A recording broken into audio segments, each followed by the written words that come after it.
Welcome to the sixth and final module of the Resilience Training Program. This module is a review of the 7 competencies presented in the preceding modules on building resilience. Although condensed, it is still a good summary of all the modules, and the exercises and tools provided will help you gain a better understanding on how to grow your resilience. Take note that the additional information and tools are included in the Annex section at the end of this presentation. Before we begin, a little about our organization.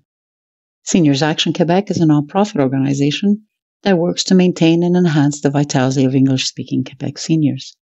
Its mission is to identify and address challenges and issues in order to promote a healthy and active lifestyle for English-speaking seniors. The goal of this program is to build a stronger, more vibrant English-speaking seniors network who will be better equipped to engage with the wider community.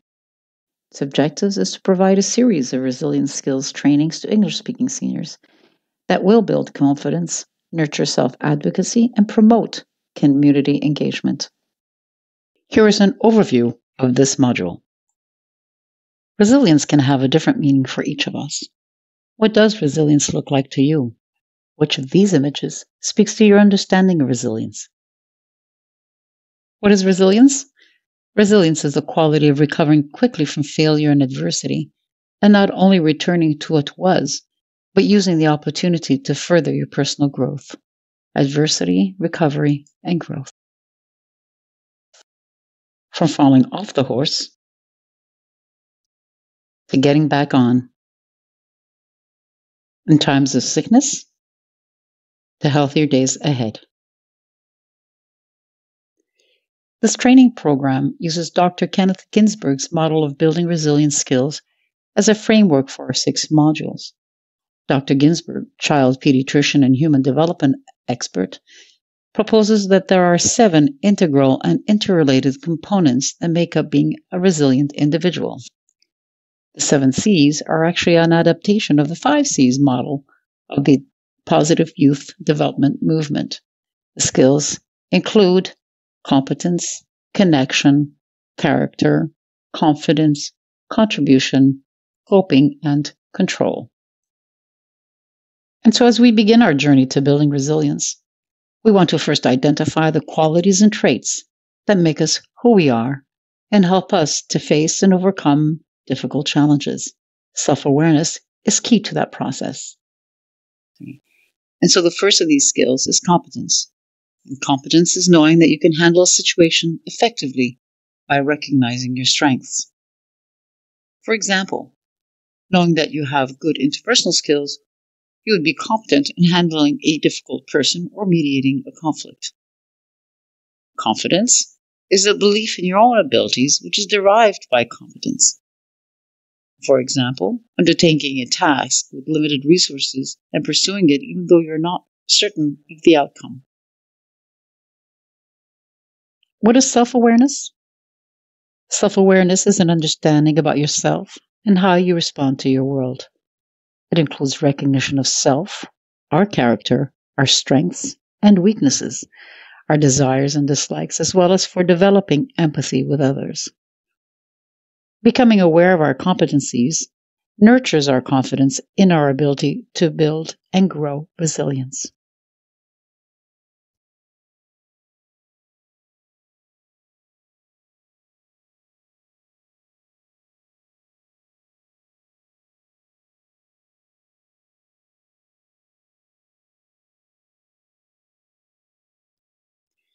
Gaining self-awareness can also come from understanding how we relate to others and how we are understood by others. The Johari window, created by psychologists Joseph Luft and Harrington Ingram, is a psychological model that helps people understand their relationships, themselves, and others. The model diagram literally looks like a window with 4 quadrants. The first quadrant to the left is called the open area. This is where there are certain things I know about myself and is also known to others. For example, most know that I speak Spanish or that I have a pet.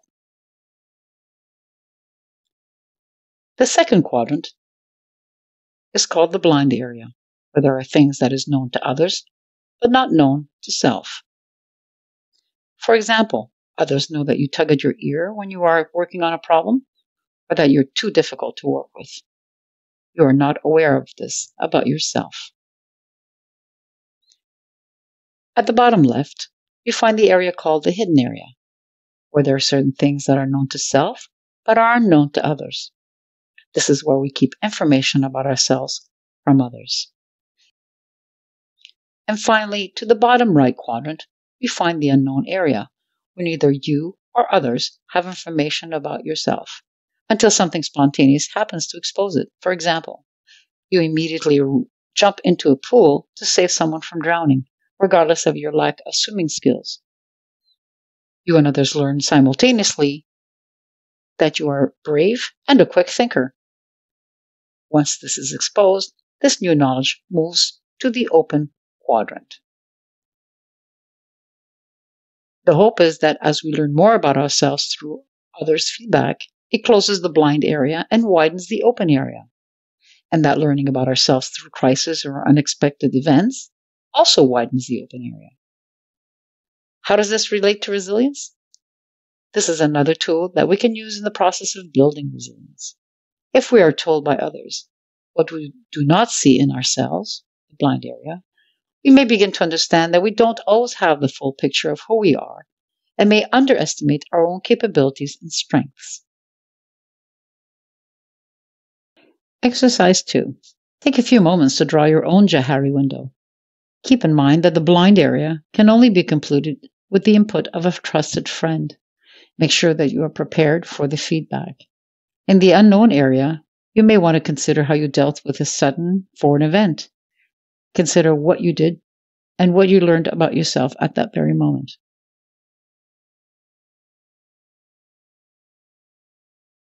Another tool we can use to learn more about ourselves and of our sense of resilience is the Brief Resilience Coping Scale, designed to evaluate your perception on your ability to bounce back and to recover from stressful situations. Once completed, tabulate your score by adding up the value assigned to each statement. For example, give yourself 1 point for answering "does not describe me at all," or 4 points for "describes me," and so on. And once completed, check the interpretation of your score provided in the following slide. Here's the interpretation of your score. If you scored between 4 and 13, your perception of your ability to cope is considered low. Medium resilient copers rest between a score of 14 and 16. And finally, for those scoring 17 to 20, have a greater sense of their ability to deal with difficult situations and of being able to bounce back.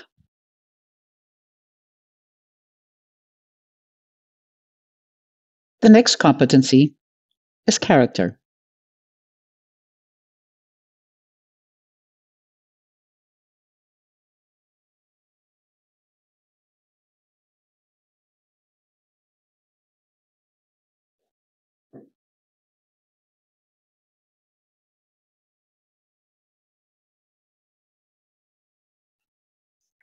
What is character? Character is a sum of a person's attributes and personality traits, and in particular, his or her moral, social, and religious attitudes. Character is often used synonymously with personality. Knowing our morals and values serve to guide and direct our behavior. We rely on our character strengths to make and keep us resilient. The extensive research done on character strengths in the field of positive psychology resulted in identifying 24 character strengths that were found to be highly regarded by all cultures across the globe.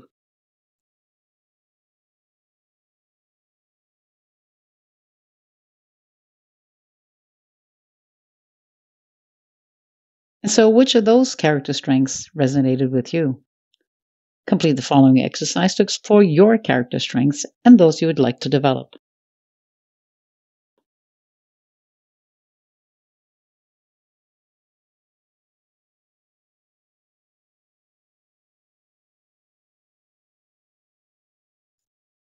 Once completed, review your 5 most important strengths. Which of these do you rely on in times of adversity? And which of these strengths would you like to develop? Locate your top strengths and to which virtue it belongs to. Learning about our character strengths allows us to draw from them, especially in difficult times. Now let's go back to the inventory. Which of the character strengths would you like to develop?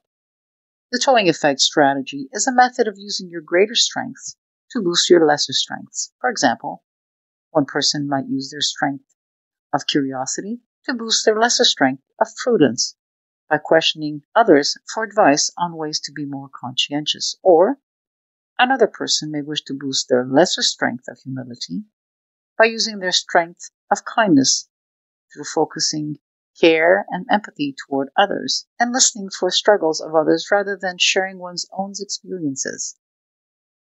Here is an example of building your character strength of bravery. Exercise 5. Use the towing effect exercise to help you find possible actions to boost your lesser strengths. Start by listing your top 5 strengths and 3 of your lesser strengths. Proceed to list possible actions you can take to boost those lesser strengths with the help of your greater strengths.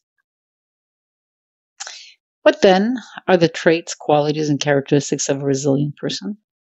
Studies have identified among the many traits such as being patient, having a sense of purpose, having the capacity to engage the support of others, they have faith, open to change, and generally optimistic. They have coping resources, committed, and have a sense of humor. And they have the ability to recognize limits, to control, and have an action-oriented approach. The next competency set to build resilience is contribution. And contribution is significant because it can serve as a source for purpose and motivation. We have already learned that having a sense of purpose is characteristic of the resilient individual. There are many ways to contribute, whether volunteering at a food bank or giving blood. Having a spirit of giving and serving others have been shown to have many benefits. And some of the benefits include making an individual feel valued, increasing self-confidence and self-esteem, increasing well-being and life satisfaction. Contribution or volunteering has also been known to reduce depression and anxiety, and in seniors, identified as a way to fight chronic pain and heart disease. To conclude on the competency of contribution, Michelle Obama, First Lady, says it well when she speaks of success being a matter of contribution. In her quote, we read, "Success isn't about how much money you make. It's about the difference you make in people's lives." Take a few moments to use this exercise to reflect on ways you have contributed. No act is too small to mention, and see if you can identify the benefits and how it adds to your resilience.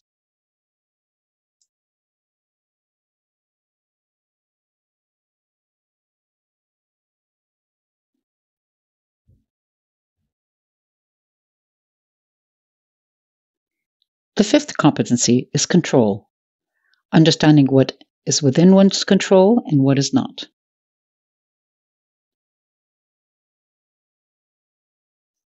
Perceived control.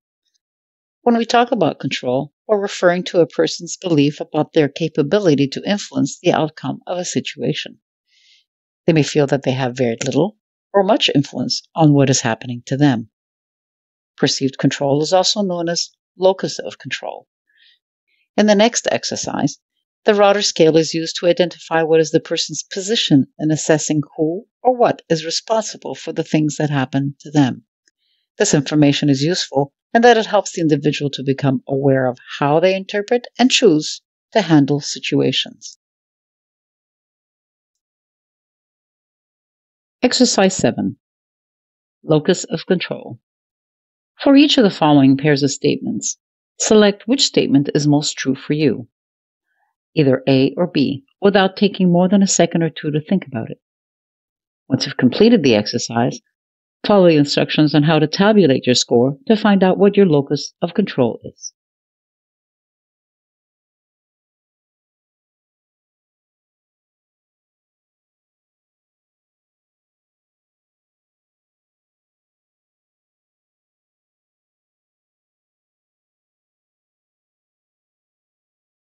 Now that you've completed the exercise, work out the amount of internal versus external statements you've chosen.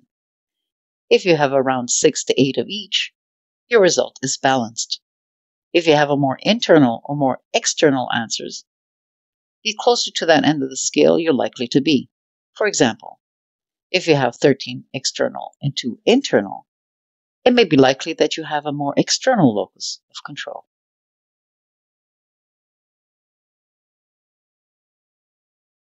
Having an internal locus of control describes the individual that believes that events that happen to them are a result of their choices and actions and whether they choose to have control over them.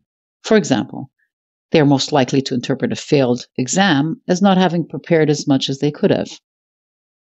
The external locus of control describes the individual that interprets events as influenced not by their actions or abilities, but by circumstances beyond their control. For example, a failed exam was a matter of working in bad class conditions. As we can see, perceived control can be empowering and can make a significant difference in how we live our lives. One area that has been looked at is how perceived control impacts health outcomes, especially in seniors. The study found that those with greater level of perceived control were shown to be in better physical and cognitive health than those who did not, as they were more likely to engage in health-promoting behavior throughout their life. And those with a higher perceived control were found to be less reactive to negative stressors, found to being better equipped to deal with the challenges and changes that accompany aging. Exercise 8, Spheres of Control. Use this exercise to reflect on how you can approach a problem or situation by sorting out those things that are within your control and those that are not.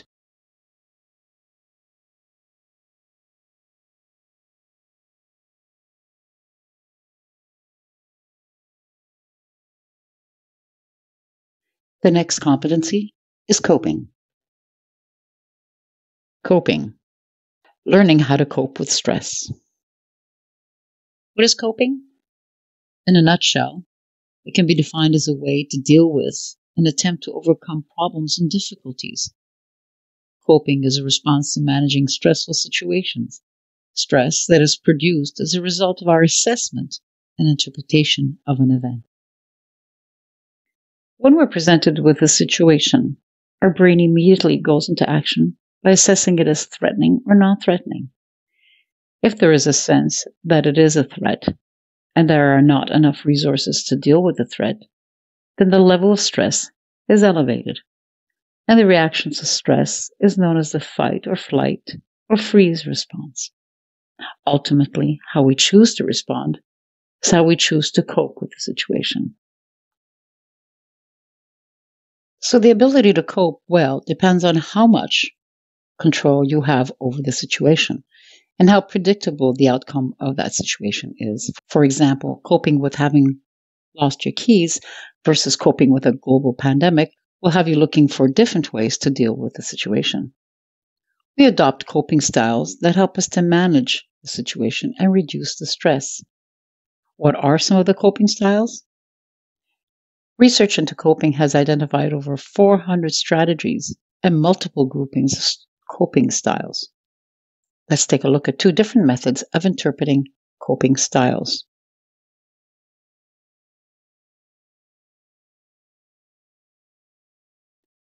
Researchers Lazarus and Folkman, in their work on coping, identified 5 types of coping styles.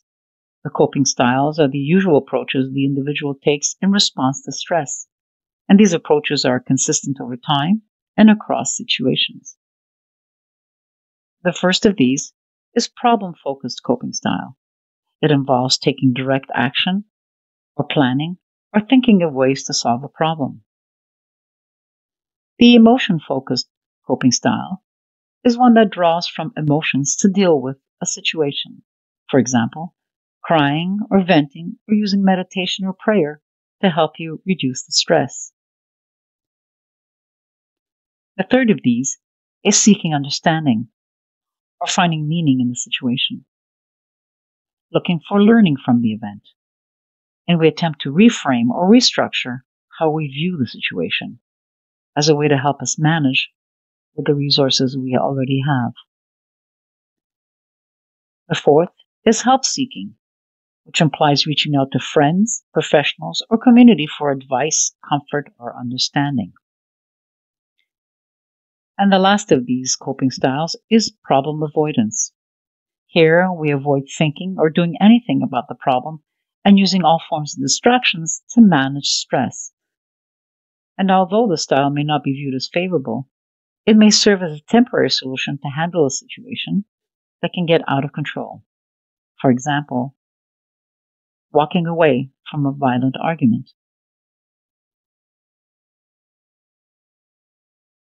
The second approach to presenting coping styles was in the more recent work done by researchers Skinner and Zimmer-Gembeck. In reviewing 44 studies on coping and coping strategies that individuals develop from infancy through adolescence, the researchers felt that the previous categorization of 5 coping styles was too general and failed to cover the multiple purposes served by each way of coping. Skinner structured the wide range of coping strategies and identified 12 most frequently used categories of coping. These strategies are divided and organized as adaptive or maladaptive coping strategies. Designed as a wheel, the wheel is divided into 4 quadrants with 3 rims within each quadrant. The green wheel, as seen here, is known as the adaptive coping wheel, with 24 adapted or positive coping strategies. To explain the wheel, let's read the wheel from the outside in. The outer rim lists a total of 21 common ways of coping, for example, reading, observation. The second rim is labeled the coping families. This is where the tendency of each of the specific ways of coping is grouped. For example, reading, observations, and asking others all share the same action tendency of information seeking, and so belong to the coping family of information seeking. And in the inner rim of the wheel is labeled focus, or lack of focus, of the category. For instance, the focus of the grouping strategies that fall under the adaptive family of information seeking is action. These coping strategies all involve some kind of action taking. The maladaptive coping strategy wheel identifies 6 maladaptive or negative coping families. The lack of focus quadrant of the personal abilities coping strategies falls under the non-adaptive delegation family. These coping strategies all involve a lack of using personal abilities to deal with stressors. Here is a split image of the coping strategy wheels, showing the opposing coping strategies that can be adopted by the individual. One may take the option of negotiating by using persuasion, while the other may choose to blame others to cope with the situation. Which of these will serve to reduce stress and more likely to produce a positive outcome in the long run? It is important to note, however, that the coping strategies used is strongly dependent on the problem and the situation at hand. Even if the strategies that are listed here as non-adaptive can be adaptive in some situations. In other words, the most effective coping style is the one which reduces the stress and resolves the problem without enduring negative consequences. The following exercise, called the Brief Resilient Coping Scale, is designed to measure effective and ineffective ways to cope with a stressful event. Exercise 9. Brief Cope Scale Questionnaire by C.S. Carver. Answer each statement by selecting the option most true for you. To help you answer the questions, you may want to think of a difficult situation that you have experienced in the past or one that you are currently dealing with. Once you have finished, follow the instructions on how to tabulate your scores found at the end of the questionnaire.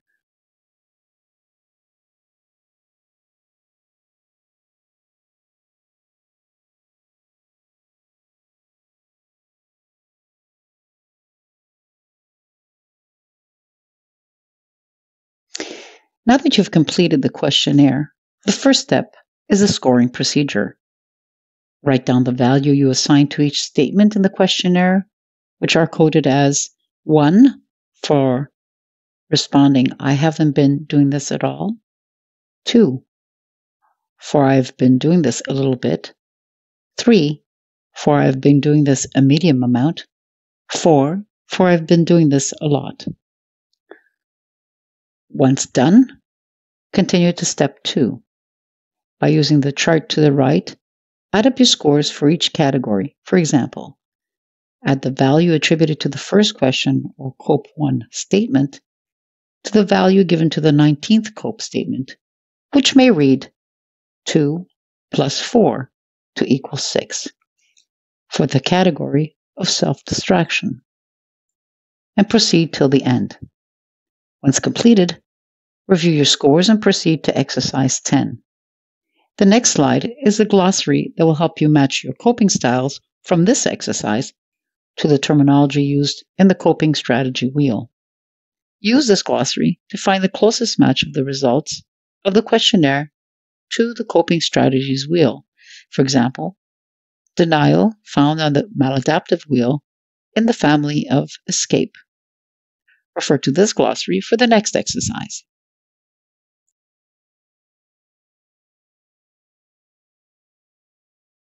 Exercise 10.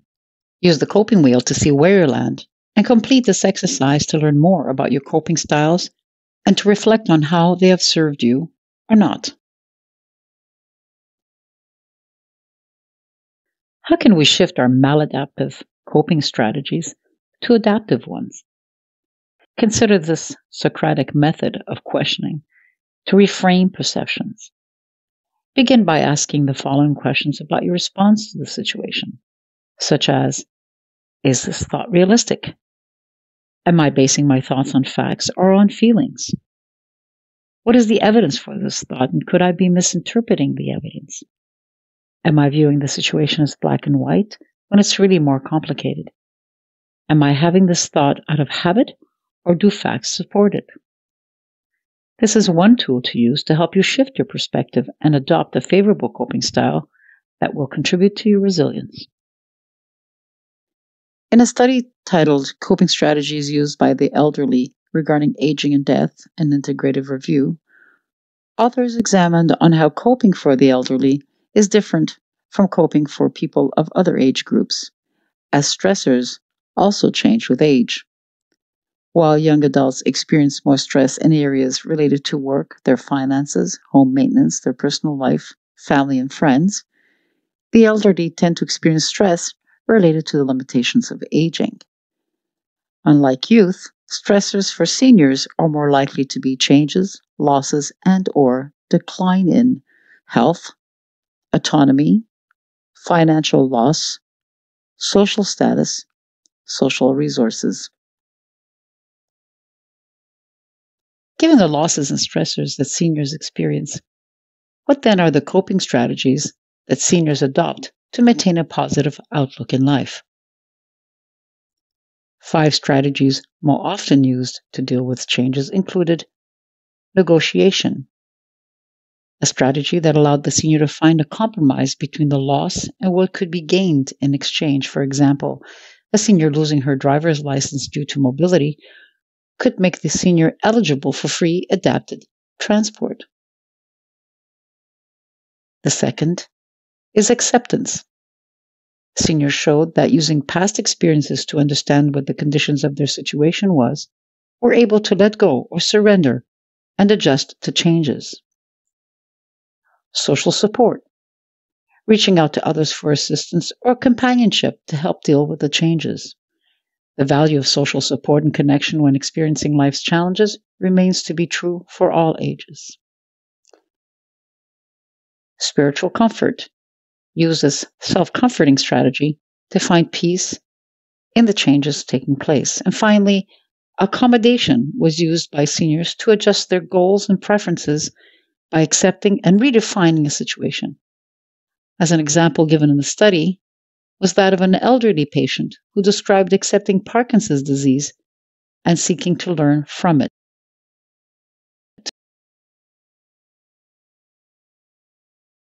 However, the study also found that there were those who could not accept the changes in their health conditions and who at this point stated that they could not find any meaning or purpose in their life and chose to remain isolated, distant, and avoided seeking help.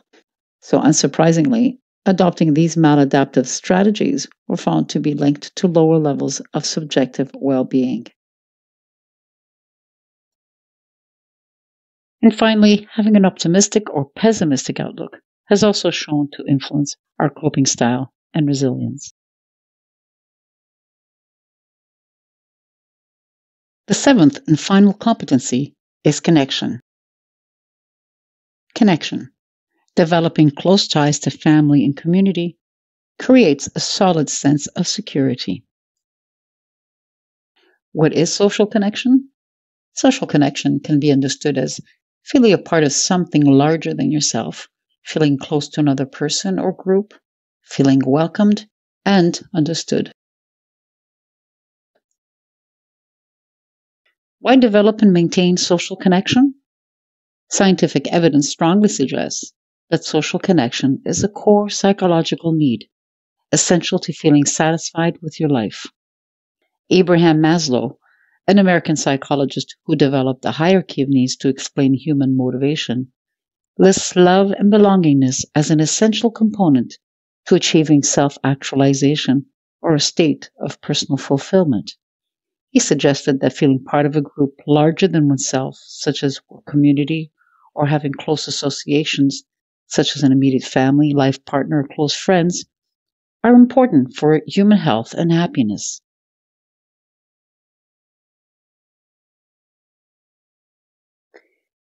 Social connections boost your resilience. It is a significant protective factor. Protective factors are those attributes an individual possesses, such as skills, strengths, resources, or coping strategies which help them to deal effectively with stressful events which may be threatening to one's well being. When you are surrounded by friends and family, you're more likely to deal better with stress and combat the loneliness by feeling accepted, as well as having a solid sense of security. How we learn to engage with others is often shaped by our familial, cultural, and generational roots.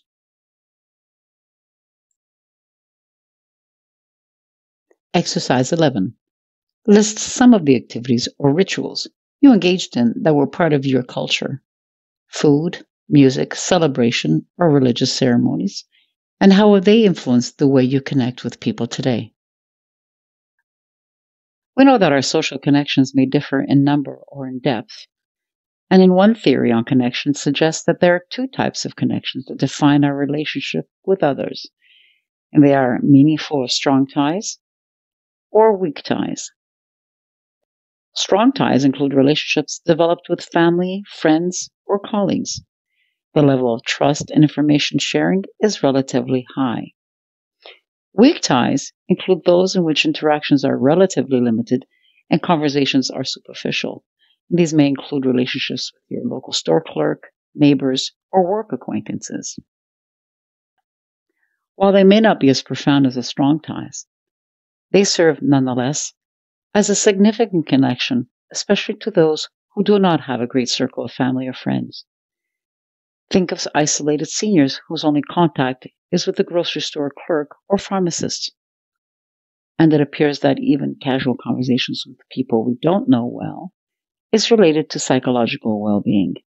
Weak ties also provide us with information that we may not get from our usual group because they do not necessarily share our same interests or frequent same social circles.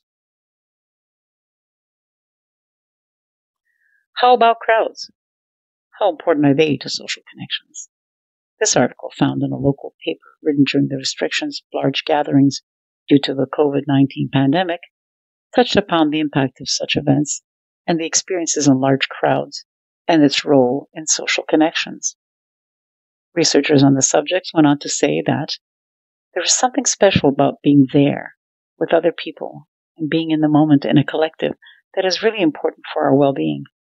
Such experiences may reduce depression, anxiety, and loneliness. providing meaning and promote happiness.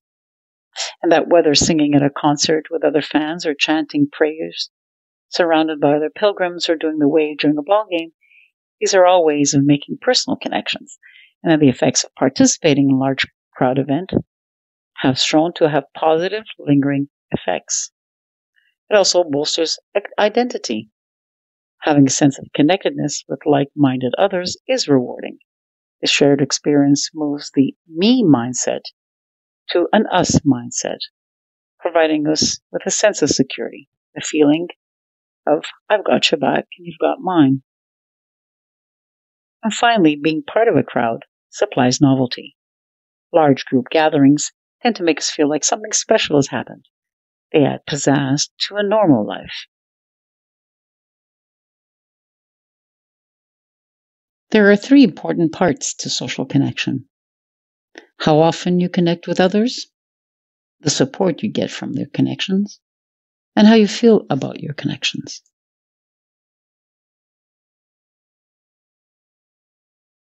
How do I know if I'm really connecting to others? What does connecting feel like to you? Is the quality of your connection what you think it is? Connecting with others is a sense of being open and available to another person, just as you feel they are open and available to you. Consider the following questions to help you reflect on and assess the quality of your connection with others. You are in the moment. You are being yourself. You feel open, whether you feel good or not. You feel empathy and kindness for the other person. A sense of trust exists between you and the other person. The social connectedness scale revised is a scale which assesses the degree to which one feels connected to others in their social environment. Once you've completed the scale, tabulate the score. A higher score indicates more connectedness to others. How do you fare? While not all relationships are equal, there may be those with whom we hope would deepen. The following exercise is intended to help you reflect on developing your relationships. Social connections in later life. While declines in physical, sensory, and cognitive function are common with advancing age, social functioning remains malleable and responsive to intervention throughout life. While a fair number of seniors remain active and living independently, others experience social disconnection in later life due in part to objective circumstances, increasing disability and frailty, environmental barriers to socialization and bereavement, as well as subjective perceptions, such as thinking of oneself as useless or alone. To address loneliness in seniors, and especially during the global pandemic, a project developed by 8 clinicians at the University of Rochester Hope Lab developed a tool called the Connection Plan over their concern over social distancing and isolation imposed by COVID-19.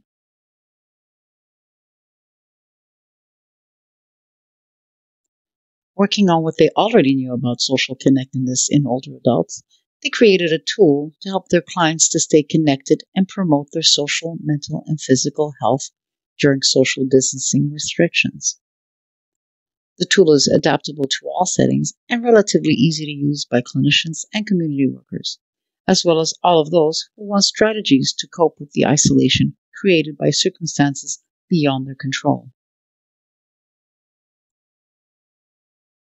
The Connection Plan is developed in 4 steps.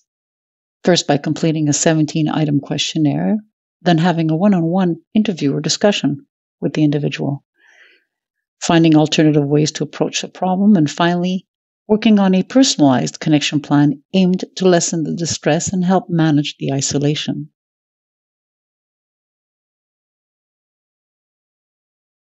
The questionnaire touched on the frequency, quality, and social support received.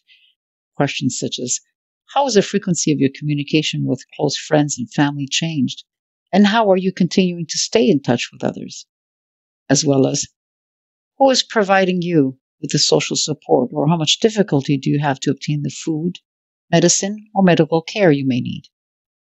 Once the questionnaire is completed, a follow-up interview with the community worker is conducted in order to get a better understanding of what the individual is experiencing and what are the barriers that are causing the stress.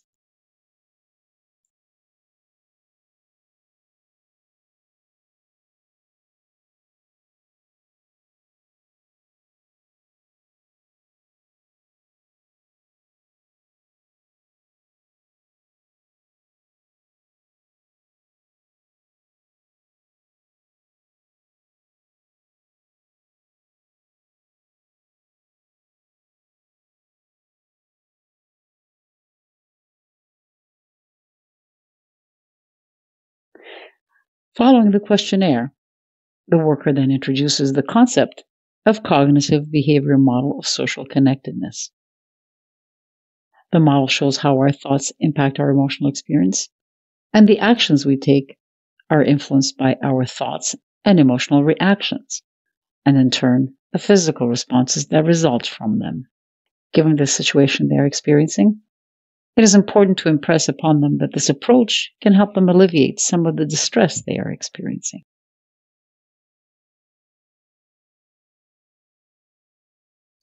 One of the ways to help seniors to understand this concept was through a matching exercise used to demonstrate how different interpretations of being alone in one's home due to social distancing can be associated with different thoughts and therefore different emotional reactions. Some of the questions that were asked during the interview included, what are you preoccupied at this moment? And what is your self-talk? What are the feelings, emotions that you're experiencing because of those thoughts? And what does that mean for you? The responses given, as shown here, included, what if I get sick and there's no one to help me? Being matched with the emotion of fear. Or, I will burden my son, showing guilt as an emotional reaction, or no one cares about me, is matched with sadness.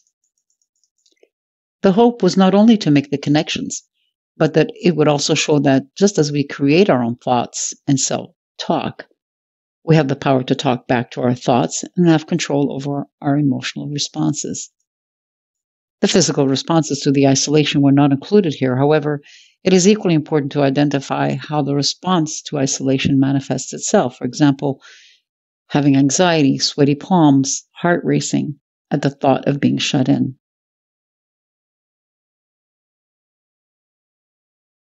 Once the client identified the thoughts and emotions that were causing the distress, the clinicians introduced a series of strategies to help better their client's state of being. The strategies included changing the perspective or self-talk through a series of questions that challenged their thoughts, by engaging in activities that empowered seniors, by finding things to do that were within their control. And the third strategy included having the senior engage in mindful activities that helped them to remain present and aware of their body sensations as a way to tone down the anxiety, from taking warm baths to petting their cat.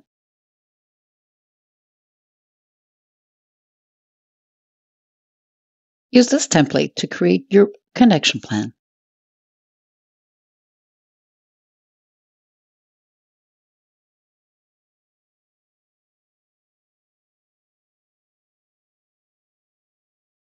It goes without saying that COVID-19 touched all areas of our life: work, family, social life, as well as our mental and physical well-being.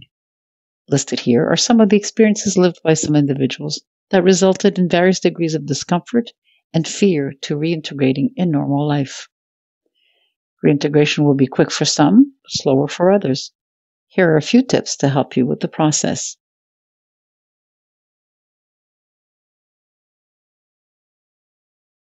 Go at your own pace. Our brains feel less anxious when we have a sense of control over our lives. Imagine before doing. Be selective. Grant yourself permission not to pick everything back up, even when it's safe to do so. Be patient. There will likely be ups and downs in your reintegration process. Our brains are quick to learn threats and slow to unlearn them, so give yourself time.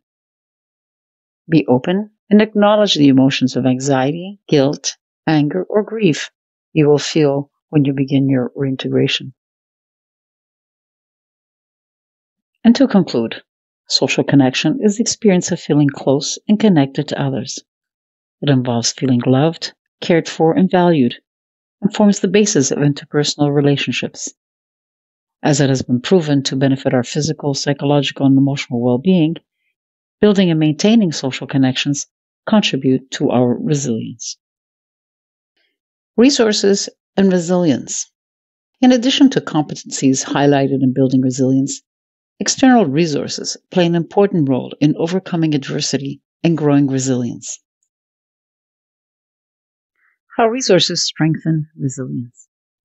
Michael Unger, sociologist and researcher who has done extensive work in the field of resilience, suggests that people living in challenging situations have a greater chance of overcoming adversity when their natural supports, programs, interventions, and social policies help them to navigate and negotiate effectively and to find resources that are culturally and contextually meaningful to them. Resilience requires individuals to have the capacity to find resources that bolster well-being, while also emphasizing that it is up to families, communities, and governments to provide these resources in ways individuals value. Unger goes on to say that resilience requires individuals to have the capacity to find resources that bolster well-being, while also emphasizing that it is up to families, communities, and governments to provide these resources in ways individuals value. What are some of those resources? Access to mental and physical health care, proper nutrition, transportation, affordable housing, meaningful employment, and so on. So what resources are in your community to help you remain resilient? The following is an example of how a senior approaches his search for housing due to his physical and financial limitations. Observe who his first contact is and what options have been offered to him to start resolving his issue. Community services are always ready and available to answer your questions and direct you to the right resources within your area. I need a more affordable apartment. My income is not enough, and with my difficulty walking, I need one with an elevator. Who should I call? Maybe I can call Pascal at the community center for some advice. Hey Pascal, I was wondering if you can help me with finding a more affordable apartment. With my difficulty walking, I need one with an elevator. Hello, John. Did you try calling 211 info line or going online? What should I be looking for on the website? There may be one program of interest to you, the low rental housing program, which allows tenants to pay rent equal to 25% of their income. Does this sound interesting to you? That could be a good start. Thanks for taking the time to help me. It's not always easy navigating the internet alone. Anytime, John. It's my pleasure. As mentioned earlier, local community organizations are always ready to guide you in the right direction. The Programs and Services Guide produced annually by the Quebec government is a useful tool that provides a variety of resources often sought by seniors. Check their website shown here to explore or download the English version of this guide. You may also refer to the Programs and Services for Seniors found on the Government of Canada website for additional services and resources available to you. Refer to the link shown here. In closing, the skills we develop throughout our life and the resources that are made available to us are what allows us to cope with the day-to-day challenges. Resilience is the quality of recovering quickly from failure and adversity and not only returning to what was, but using the opportunity to grow and further your personal growth. We hope that this training has allowed you to recognize the depth of your resources and that we have provided you with the tools to help build your resilience. We'd like to leave you with this thought by Jado DeWalt. When we learn to become resilient, we learn how to embrace the beautifully broad spectrum of the human experience. Thank you for your participation in this module. Refer to the following slides for the many community resources available to you, and we invite you to check out our website for all of our other programs for English-speaking seniors.